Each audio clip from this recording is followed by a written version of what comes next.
And now Victoria is coming to the stage to talk about the remarkable banner that hangs over there.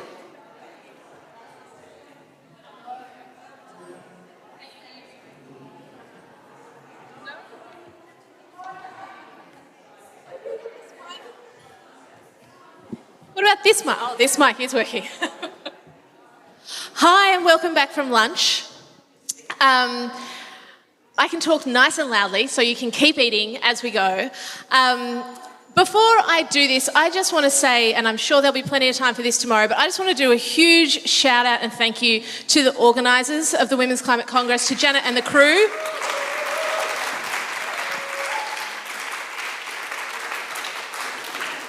A small grassroots, Janet, we're just doing a big shout out to you and your crew, as a small grassroots organisation who is pulling together a national gathering like this, really working hard to seek out different voices and provide avenues to get involved and to invite people into the space.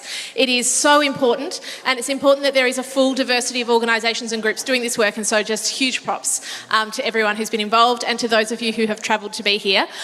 Also, just because I've got the mic, I also want to just really note how wonderful it is to be in a room full of alpha mares and to speak with alpha mares while I stand beneath the old Castlemaine Schoolboys Association list. And I feel that there couldn't be a better metaphor for the revolution that is underway here.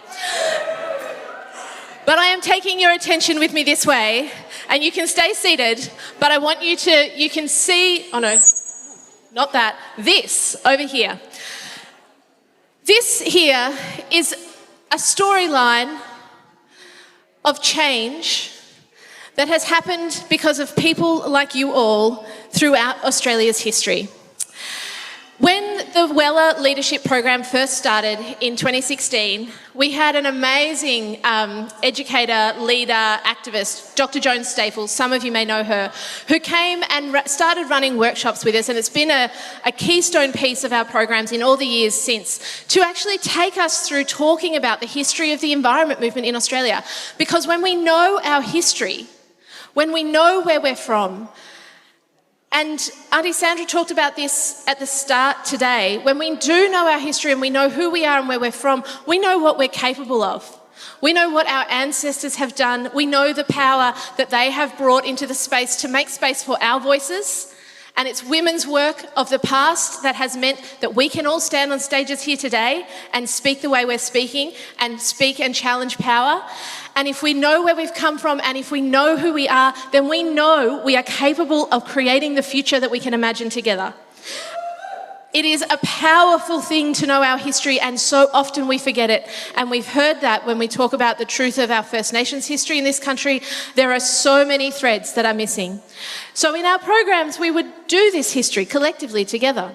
And then last year, someone went, hang on a minute, this is kind of amazing. Why don't we draw it up? And we were joined by an incredible artist, Vivian Sung, who came along to that session and started drawing it into a timeline. But we realised a room of 25 people only has so much knowledge. So we took that artwork and we put it up on a wall, and we asked people in our community to add to it. And they put up sticky notes and they built this history together, because it's a history we know only through our shared knowledge. They pointed out that we had the wrong Prime Minister in the wrong decade. And that we had the wrong outcome, and that we'd missed some really massive pieces of our history. So collectively, this is what we know. This is some of what we've seen. We also know it's not complete. We know that there are people in your stories who aren't here. There are stories locally, there are stories from this country, this upside down country, as it's often referred to by the local traditional owners. This land was literally turned upside down. That's what's happened here, and yet still that resilience continues. So what are the stories that we know together to be true? So I invite you to come and see this history, this collective history that we've put together, particularly focused on women's stories of change, on the environment movement, and on First Nations stories of change. And to take a look and to think about, where do you intersect with this? Where have your stories been part of weaving this together? And you will all be here and on here in some way. But we don't want it to end there, because that is just the start of our work. We want to know our history and know our story so we can create it together. And Stephanie led the start of a beautiful future visioning workshop earlier that will continue on through here.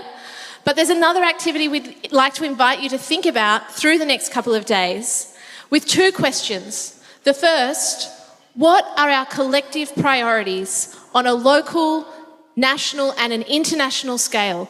What do you want to see in the world? You come with all your passion, all your knowledge, all your connections, all those collaborations of the thousands beyond this room.